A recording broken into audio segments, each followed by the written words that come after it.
Hello, welcome to Dynamic Homemaker. Today I'm going to be showing you the difference between the blender and the coffee grinder in a how-to video about turning my freeze-dried tomatoes into a beautiful reddish powder. So without further ado, let's get into the video. Okay, I have freeze-dried some tomatoes. I stewed them, I cooked them, and blended them and poured them in the freeze dryer tray. And then this is what I get when I'm done. This nice solid sheet. It peels right off from my mat. And I want to show you the difference between putting it in a blender. This is what I got in the blender. See those big chunks in there? I broke this big sheet apart and put it in the blender. And after processing several times, I'm still left with big chunks. Now, look at my blender. This thing is old. I think this is from the Fix-It 50s. A friend gave me this. It's an old Vitamix, but it's so cool. So I'm not sure if a modern Vitamix would do a better job. That definitely didn't do it.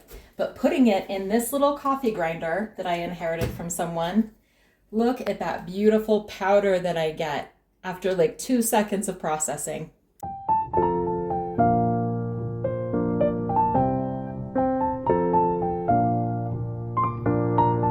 I still have a big chunk stuck down there on the blade.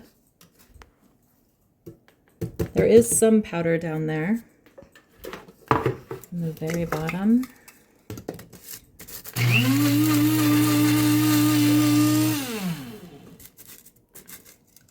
Oh, there you go. Nice fine powder. So I love White Pepper Homestead. I follow them for a lot of my freeze drying information, and they are the ones that gave me the idea for this tomato powder. You can add a little bit of water and make this a tomato paste. You can add more water and make a tomato sauce, or you can add a lot of water and some spices and make it a tomato soup. And for years, I've been putting my extra tomato paste in the freezer and then using it when I needed it, but I don't like the way it brings down the temperature of the item I'm cooking. So I think this is a genius method to have tomato paste on hand for years to come that's easy to use. I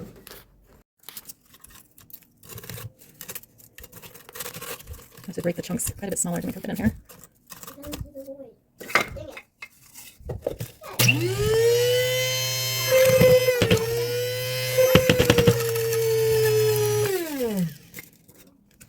Wow, not much fit in there. And what I stuck down in there, it barely touches the bottom.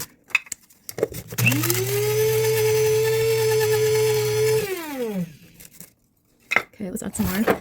It could take me quite a while using this method, but it took me quite a while with the blender too, so I'm not sure if there's a better way. And I'm clearly making a big mess here. The tomato powder's going everywhere. Oh, that one broke down quick and easy. I think the trick is just to break them in small chunks.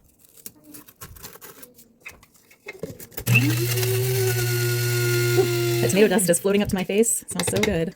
Okay, that's the first. Oh, no, those are going to break apart. I thought they were still little chunks, but they're breaking apart.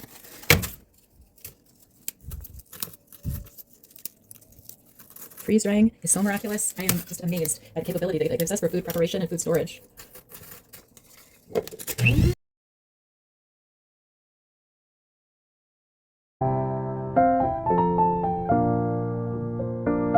I definitely expected to get more powder than this. I thought that I would more than fill up this jar, and that is one whole tray. So what is that, like a third of a cup, maybe half a cup? I'm not going to get quite as much as I thought out of this. I think this was probably something like 5 to 6 pounds of Roma tomatoes.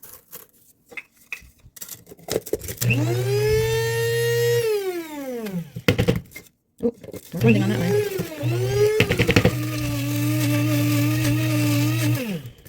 Beautiful. Okay, stop.